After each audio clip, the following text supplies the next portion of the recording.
Olá, pessoal, tudo bem com vocês? Bom dia, sejam bem-vindos, então, para a nossa aula de número 3. Aula essa que nós vamos discutir, então, as diferentes traduções da Bíblia, as múltiplas traduções da Bíblia e o que essas múltiplas traduções têm a nos dizer.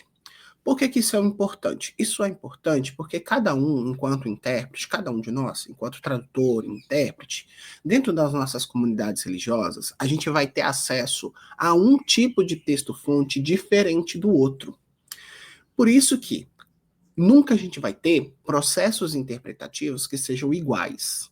Haja vista que, se eu estou partindo de textos diferentes, os processos de interpretação são diferentes. Então, se eu pedir vocês para fazerem a interpretação de um texto de acordo com a Bíblia que vocês possuem, vão haver diferentes interpretações, pelo fato da interpretação ser mesmo uma característica de produção de texto diferente, mas também o texto-fonte que vocês vão utilizar para fazer a tradução vai ser diferente, porque nós temos múltiplas traduções da Bíblia para a língua portuguesa.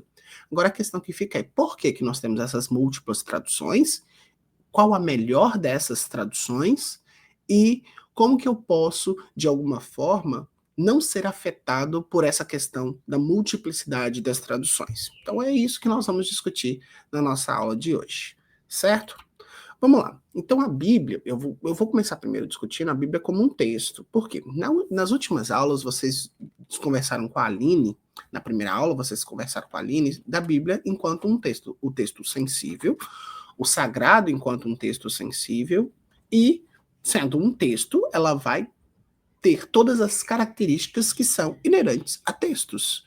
Então, se ela é um texto como um conjunto de ideias que se entrelaçam para chegar em algum lugar, um texto, ela também vai ter todas as características que a gente pode atribuir a qualquer texto, textualmente falando. Então, a Bíblia, ela foi escrita em um ambiente que está geograficamente e culturalmente situado no Oriente Médio. Então, toda a produção da Bíblia, a sua escrita, né, seu processo de escrita se deu todo ali na área do Oriente Médio, em que a gente tem a presença do país, Israel político, mas também acompanhando todo o povo de Deus enquanto ele peregrinou nas mais diversas terras ali daquele local. Então, pelo fato de ela estar no Oriente Médio, a gente já tem uma percepção que nós estamos geograficamente distantes desse país. Então, nós somos um país que está do lado de cá do Ocidente, e eles estão lá no Oriente, então a gente já tem aí uma divergência cultural estabelecida, já vista que os valores tidos no Ocidente não são os mesmos valores que nós temos no Oriente. Por quê? Língua é cultura. Cultura se desenvolve a partir dos valores de uma determinada sociedade. Então é aquilo que cristaliza a ideia de uma sociedade dentro de um bem material chamado cultura. Então, se nós estamos geograficamente e culturalmente distantes desse tempo a qual esse texto foi escrito, nós vamos ter, então, uma série de divergências que vão ser trabalhadas para não se tornarem divergências no momento da tradução desse texto para a nossa língua, no momento da interpretação desse texto para a nossa língua. E tem um outro fator também, que ela está temporalmente, então nós temos 4 dimensões de distância: geográfica, cultural, temporal, haja vista que, pelos historiadores, esse compêndio de livros foi escrito por volta aí dos primeiros séculos. Então, se ele foi escrito, o Novo Testamento dos primeiros séculos, e o Velho Testamento é antes de Cristo. Então, se ele está temporalmente distante de mim, eu tenho um fenômeno linguístico chamado variação diacrônica. O que é uma variação diacrônica? É como uma língua se comporta dentro de um período de tempo e como ela vai mudando dentro desse período de tempo. Variação diacrônica. Então, se eu tenho a Bíblia situada temporalmente e linguisticamente distante de mim, ou seja, ela foi escrita num tempo em que a língua era uma, hoje é outra, e ela foi escrita numa outra língua que hoje é uma língua morta, que é uma língua que não é mais falada por ninguém, que ninguém nasce falando. Haja vista aqui, a Bíblia ela foi, como vocês viram com a professora Aline, escrita em 3 línguas. No hebraico, em sua grande totalidade, no hebraico antigo, não o hebraico atual de Israel, o hebraico antigo, diferente do hebraico moderno, Em algumas passagens nós temos algumas escritas em aramaico, porque essa era a língua da Babilônia, a língua para a qual eles foram levados a partir do exílio babilônico, e o Novo Testamento, que foi escrito inteiramente em grego, mas o grego chamado grego koiné, que é o grego simples, o grego que circulava entre a população. Então, esses três idiomas serviram como base para a escrita da língua, da escrita da Bíblia. Só que nós estamos completamente distante desses três idiomas. Por quê? Porque o hebraico e o aramaico, eles são línguas que a gente chama de línguas tonais. O que é uma língua tonal? Dependendo da tonalidade que você dá para a voz, se você sobe a tonalidade, você tem uma informação. Se você abaixa a tonalidade, você tem outra informação. Então, são línguas tonais. Nós trabalhamos, a nossa língua, a língua portuguesa, é uma língua silábica.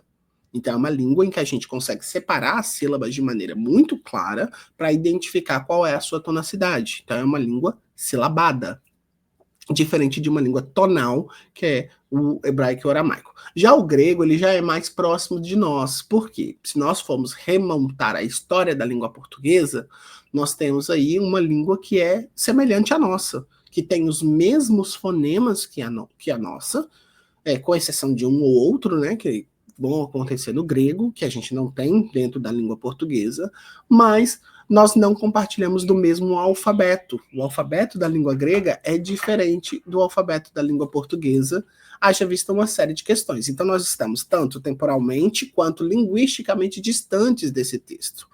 Então, como que eu trago esse texto para a realidade de um falante de português do século XXI no Brasil? Então, esses são os desafios de fazer uma tradução para nós. E a partir da tradução, então, nós temos acesso então, ao mundo daquela época, aos seus costumes, conhecimento, também às suas idiosincrasias. O que é idiosincrasias?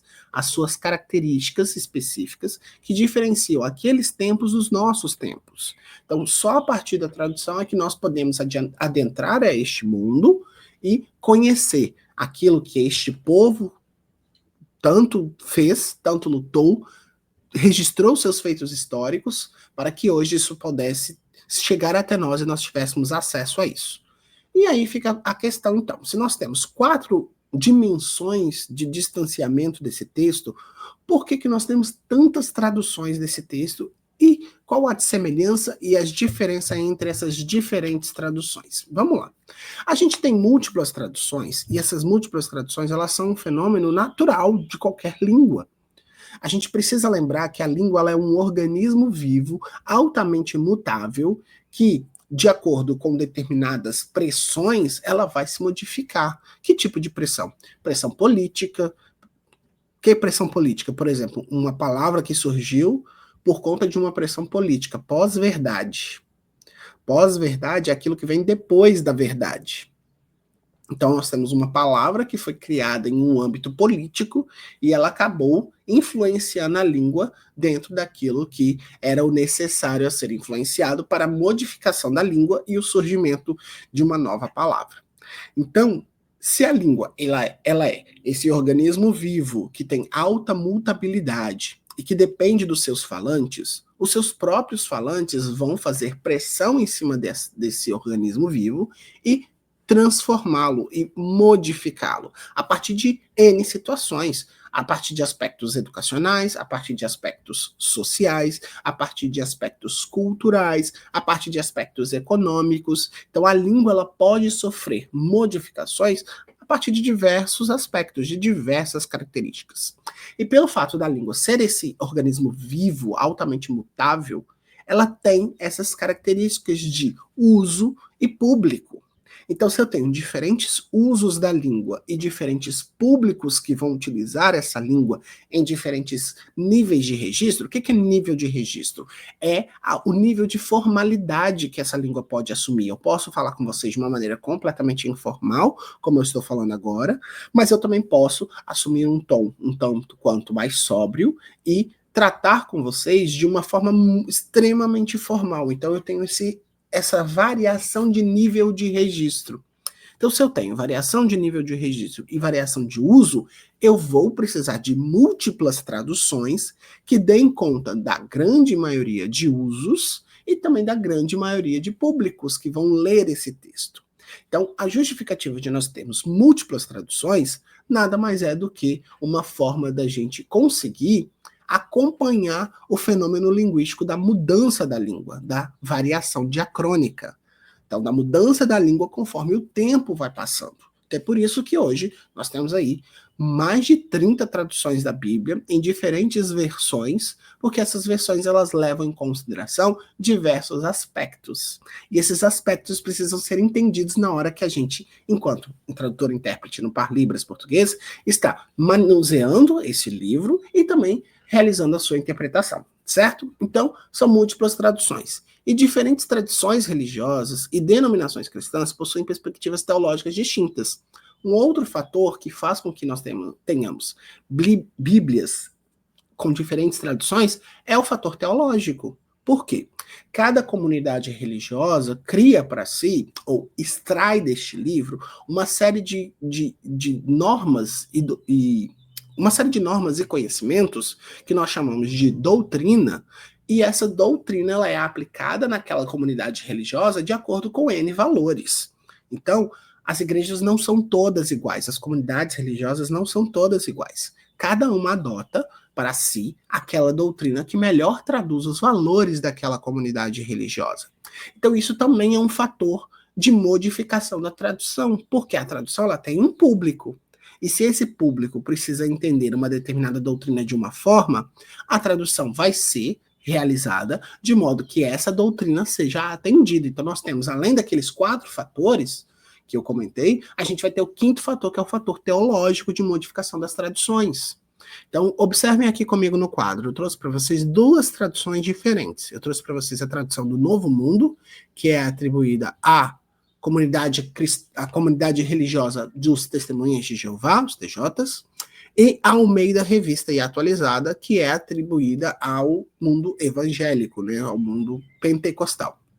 Então, se vocês observarem, nós temos diferentes traduções do mesmo versículo por questões teológicas. Observe como que está a tradução no Novo Mundo. No princípio, era a palavra. Lembrando que essa palavra aí, no grego, no original, é logos, né? Então, no princípio era a palavra, e a palavra estava com Deus, e a palavra era um Deus. Porque isso recai em como a figura de Jesus é observada dentro da doutrina dos Testemunhas de Jeová.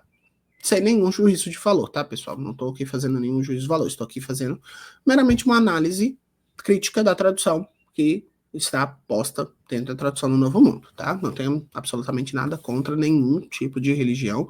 Todos aqui são bem-vindos, como a gente já comentou. Mas a gente precisa olhar para o texto e observar o que aconteceu com esse texto. Esse texto ele foi traduzido de maneira a contemplar a doutrina daquela instituição religiosa. É isso, ponto.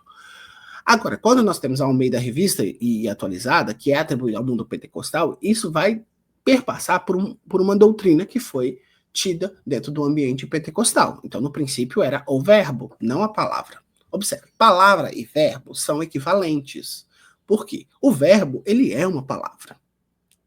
E o que mais que eu posso observar? Que verbo está com letra maiúscula, a palavra também está com letra maiúscula. Então, está se referindo a uma entidade própria.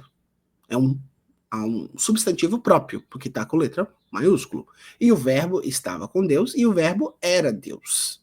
Então, observe toda a construção lógica. Às vezes a gente pode pensar, nossa, mas é um texto tão simples, um texto tão conhecido, né? Um texto tão batido para mim, já li isso várias vezes, mas observa a construção sintática, né? Ela leva em consideração os aspectos doutrinários de uma determinada religião. Então, o verbo era Deus. Na tradução do Novo Mundo, a palavra era um Deus, e Deus com letra minúscula. Então, observem todas essas nuances que são colocadas no texto a partir da sua tradução, para fazer com que essa tradução atenda a um determinado público, em uma determinada época, que fala uma determinada língua. Então, a gente não precisa ter nas nossas cabeças a noção de, nossa, mudaram o texto original. Nossa, a tradução é tendenciosa. Claro que tradução é tendenciosa. A tradução ela serve para atender um determinado público. Então, se ela não atende a esse público, ela vai ficar equivocada. Ela vai ficar errada. Então, uma vez que ela é feita para um determinado público, esse público... A minha gata aprontando, gente.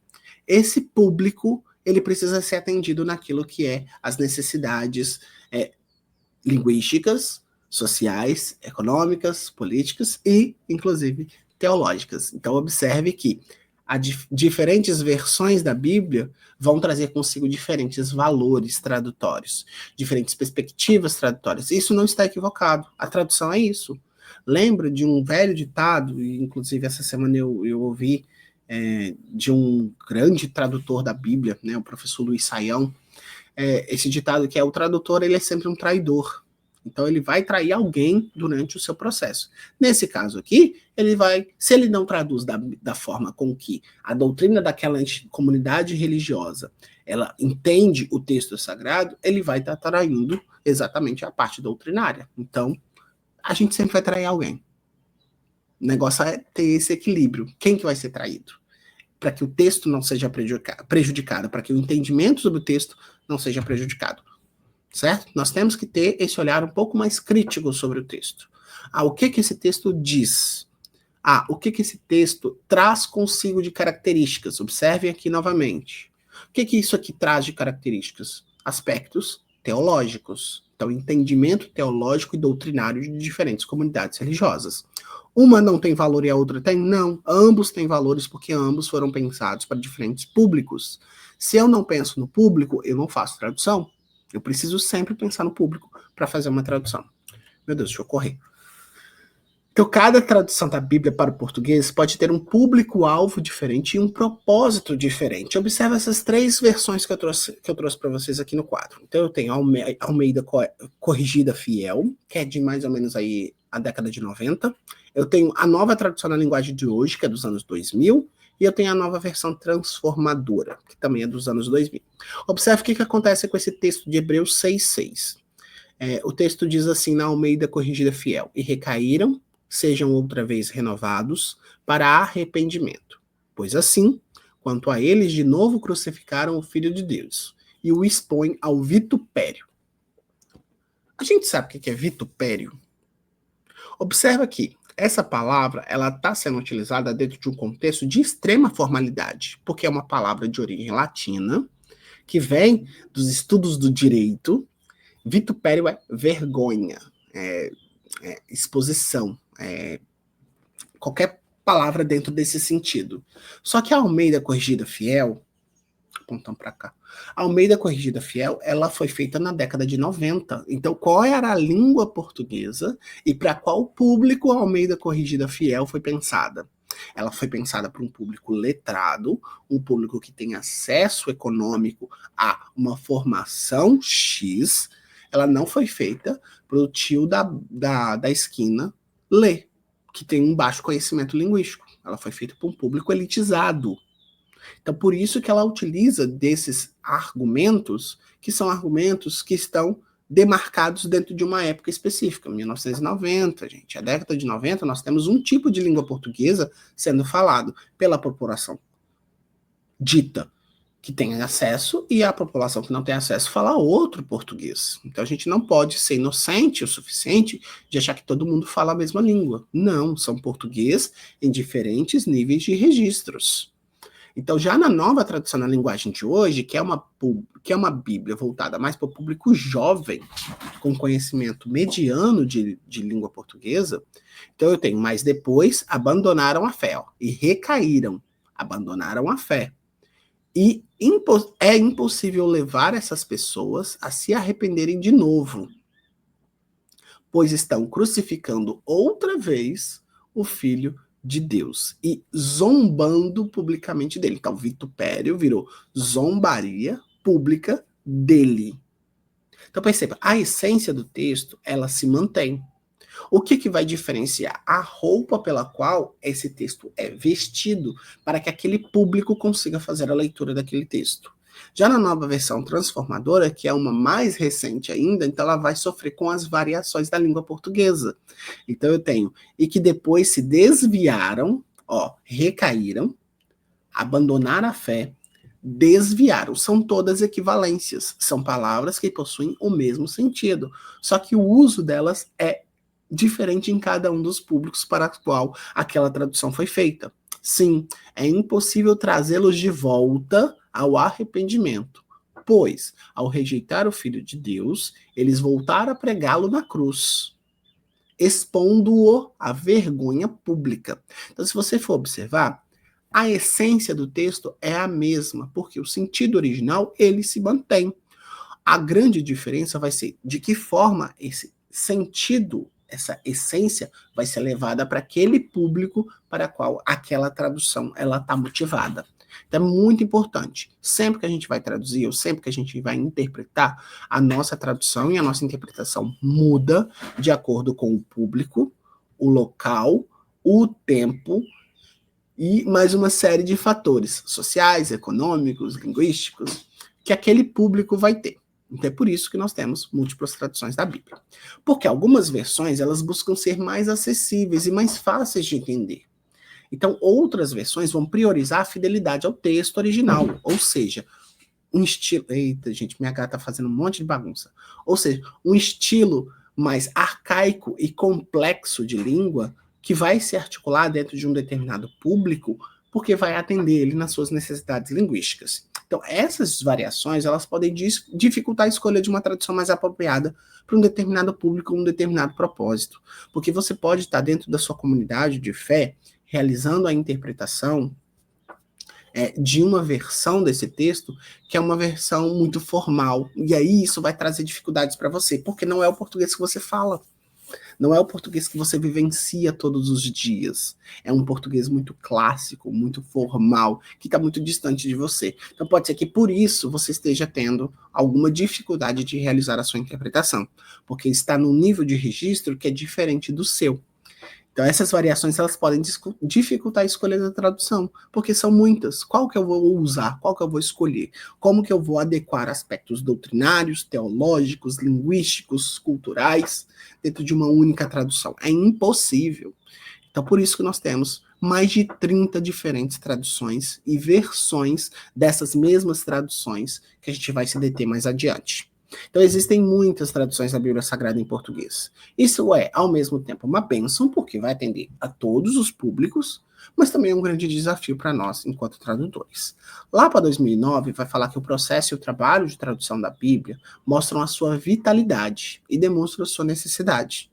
As traduções ocorreram e acontecem desde os tempos entre os judeus e depois, através do trabalho missionário da igreja cristã, até os dias de hoje. Então, até hoje, nós temos novas traduções sendo produzidas no Brasil para atender a diferentes idiomas que ainda não haviam sido atendidos. Eu disponibilizei para vocês aqui na aula um vídeo do Museu da Bíblia, porque ele conta como que é o processo de produção no Brasil da Bíblia, a partir do Museu da Bíblia da Sociedade Bíblica do Brasil, que é uma entidade que, dentro da vertente pentecostal, produz as Bíblias que nós vamos discutir daqui a pouquinho.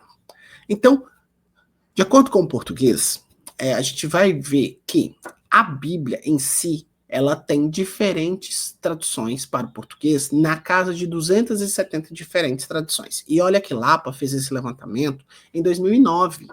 Nós já estamos em 2024, então quantas outras traduções não surgiu aí dentro desse período? Então essas traduções elas podem ser divididas entre a versão utilizada pela matriz evangélica pentecostal no Brasil e também pela matriz católica, já vista que são bíblias diferentes. Lembra que atendem aspectos teológicos, doutrinários, econômicos, sociais, linguísticos diferentes. Então, a Bíblia da matriz evangélica é diferente da matriz católica, que vai ser diferente da matriz. E dentro do próprio evangelho, a gente também vai ter diferentes Bíblias. Isso naturalmente acontece.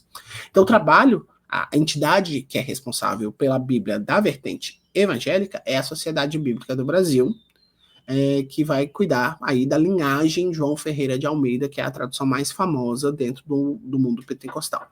E já o mundo evangélico, o mundo católico, eles vão ter a CNBB, que é a Conferência Nacional dos Bispos do Brasil, que vai adotar a linhagem de São Jerônimo, né, um importante tradutor, tido como padroeiro dos tradutores, dentro da matriz católica. Haja vista que ele também fez o seu trabalho de traduzir a Bíblia para o latim, que é a chamada Vulgata. Então, se a gente for focar exclusivamente na SBB. Por que a gente vai focar na SBB? Porque é onde eu detenho os meus estudos. Mas nada impede de a gente estudar também a matriz católica de produção da Bíblia. Não tem problema nenhum nisso. Então a gente tem o Centro de Produção da Bíblia, né, que vai se basear nas múltiplas versões da tradução original do João Ferreira de Almeida. Lembrando que nós temos aí uma grande problemática em atribuir a tradução exclusivamente a João Ferreira de Almeida. Ele começou a traduzir a Bíblia com 14 anos de idade e demorou todo esse tempo, observe, para essa versão ficar pronta, e ele morreu sem ter terminado a sua tradução completa, e outras pessoas foram entrando aí dentro desse trabalho para complementar essa tradução. Então a gente chama ela de a tradução original, AO, João Ferreira de Almeida, né? A Almeida original. E o Centro de Produção da Bíblia da Sociedade Bíblica do Brasil produz, em média, um exemplar da Bíblia a cada 3 segundos. Então, observa quantas Bíblias não foram produzidas nesses 25 minutos de aula que nós estamos aqui. Então, é uma produção colossal, gigantesca, megalomaníaca, que a gente não tem noção. Por isso que eu deixei para vocês um vídeo explicativo sobre o Museu da Bíblia, onde a gente tem o Centro de Produção da Bíblia. E, inclusive, se não me engano, eles vão comemorar essa semana 200 milhões de Bíblias já produzidas dentro do Centro de Produção da Bíblia.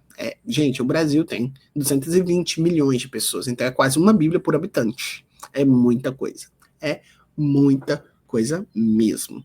E aproveitando, já deixa aqui nos comentários qual é a versão da Bíblia que você utiliza. Qual é aquela que você tem em casa, que você estuda, para a gente conversar um pouquinho sobre isso. Pode deixar aqui embaixo nos comentários, tá bom? Então, baseado em Almeida, nós temos essas 12 traduções que eu trago para vocês. Por que eu trago as 12? Porque são as mais conhecidas. E como o nosso tempo de aula é limitado, né, a gente tem que fazer algum tipo de recorte. Então, eu tenho Almeida Revista e Corrigida, ainda do século XIX. Depois eu vou ter a Revista e Atualizada, a Bíblia na Linguagem de Hoje, a Revista e Atualizada segunda edição, a Almeida Corrigida Fiel, a Nova Tradução na Linguagem de Hoje, a Nova Tradução Internacional, que também é chamada de Nova Versão Internacional, a Nova Almeida do século XXI, a Almeida Revista e Corrigida quarta edição, a tradução brasileira, primeira e segunda edição, sendo que a primeira edição foi em 1917, então ela é mais antiga do que a versão da Almeida, né? E a segunda edição foi agora em 2010. Depois a gente tem a nova tradução transformadora em 2016 e a nova Almeida atualizada em 2017. Por que que isso acontece? Linguística, variação linguística. Meramente por conta disso. O português que era falado no Brasil no século XIX não é mais o português que é falado no Brasil no século XXI. Então, se eu tenho um português diferente, eu tenho a necessidade de uma nova tradução. E se eu tenho diferentes usos para esse português, eu vou ter a necessidade de diferentes traduções que contemplem esses diferentes usos. Então, se eu tenho diferentes públicos, eu vou precisar de traduções que contemplem esses diferentes públicos nas suas necessidades linguísticas.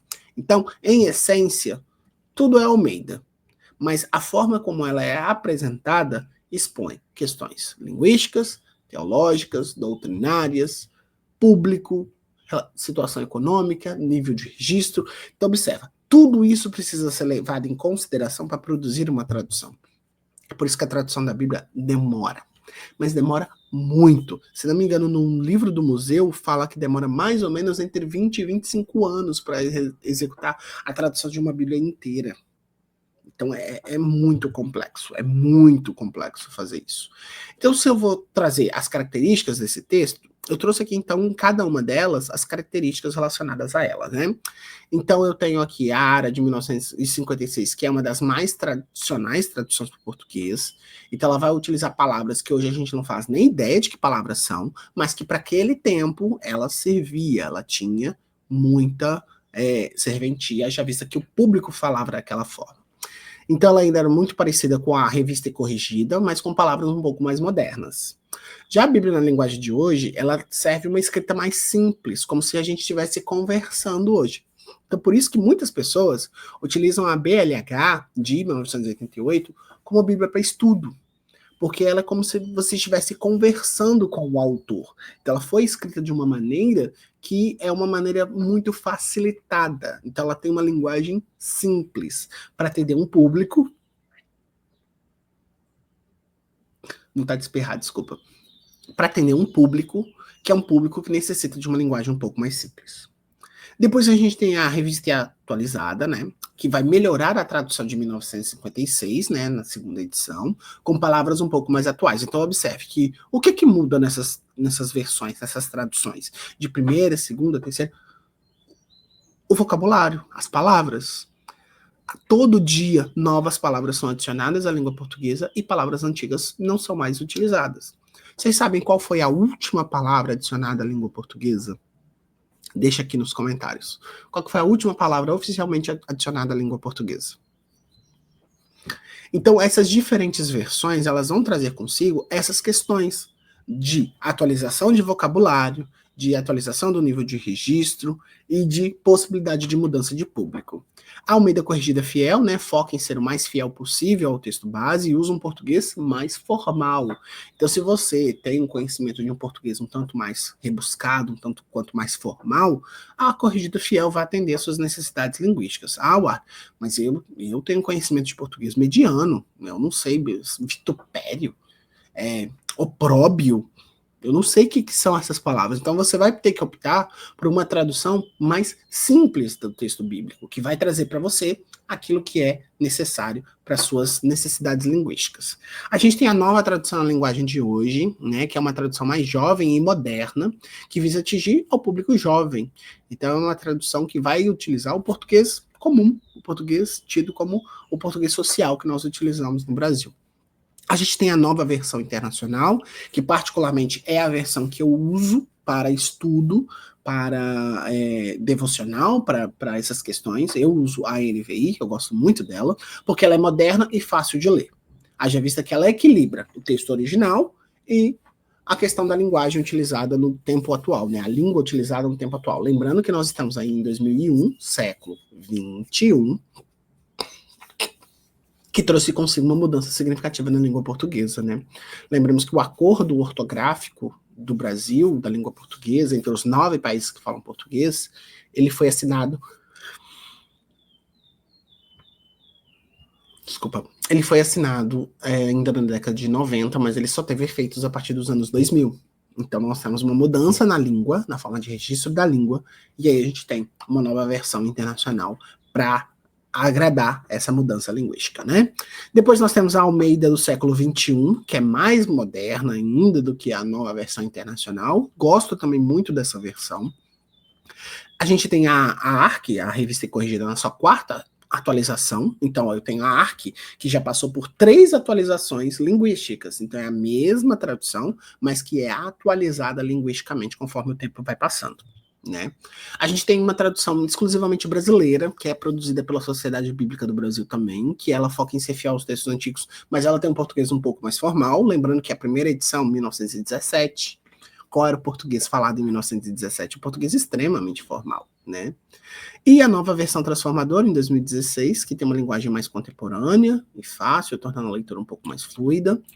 E eu trouxe essas 12 versões das tantas outras que nós temos dentro da Sociedade Bíblica do Brasil para demonstrar para vocês por que nós temos essas diferentes traduções. Então, nós trabalhamos a partir de uma meta-tradução. Lembra, na aula do professor Felipe, ele comentou que nós estamos traduzindo, interpretando um texto que já foi traduzido, que já foi interpretado. Então, a gente vai passar por processos de translação a partir de um texto que já foi traduzido e nós vamos retraduzi-lo para a língua brasileira de sinais. Então, a versão da tradução que você usa vai guiar a produção textual daquela tradução, daquele discurso. Então, qual que é o sinal de opróbio? Qual que é o sinal de vitupério? Você pode não saber, mas se você troca de versão de Bíblia, isso pode ficar um pouco mais claro para você. Então, isso pode trazer para você um pouco mais de luz sobre determinados tipos de texto. E isso é muito importante, pessoal, e aí tá as referências dos textos aqui que a gente usa, isso faltou do Lapa, depois eu coloco do Lapa para vocês lá na plataforma. Isso é muito importante, pessoal, porque o produto da nossa interpretação, ele vai ser perpassado pelo texto-fonte que nós utilizamos. Então, se eu tenho um texto-fonte extremamente erudito, arcaico no sentido de ser antigo, que leva em consideração outros idiomas, outras questões linguísticas de uma determinada comunidade, e a gente precisa lembrar que a Libras ela não é padrão, ela não é unificada no Brasil inteiro. A língua de sinais ela segue vontade de espirrar, o espirro não vem. Ela segue diferentes perspectivas a partir do nível social e do acesso que essa pessoa surda teve ao conhecimento. Então, se eu tenho surdos que têm diferentes níveis de registro, pode ser que a minha tradução esteja sendo baseada em um texto que não atende a esse público. Então, é isso que eu preciso ver. Qual é a versão da Bíblia que eu utilizo e de que forma essa versão pode ser levada para esse público. É esse o grande X. É por isso que nós temos essas diferentes traduções. Porque cada tradução vai atender um público. E cada público tem uma necessidade linguística diferente. Então é isso, pessoal. Eu encerro a nossa aula por aqui. Já deu mais de 30 minutos essa aula. Ah, e o título da aula ficou errado agora que eu vi. Mas não tem problema, o conteúdo tá certinho, tá, pessoal? Então eu encerro essa aula com vocês e aguardo vocês numa próxima oportunidade. Não esqueçam de discutir aqui embaixo nos comentários o que você achou dessa aula. Também, qual é a versão da Bíblia que você utiliza para estudo e qual é a que você utiliza na sua comunidade de fé e qual que foi a última palavra adicionada à língua portuguesa. Fica esse desafio aí para vocês, tá bom? Grande abraço, excelentes estudos. Tchau, tchau.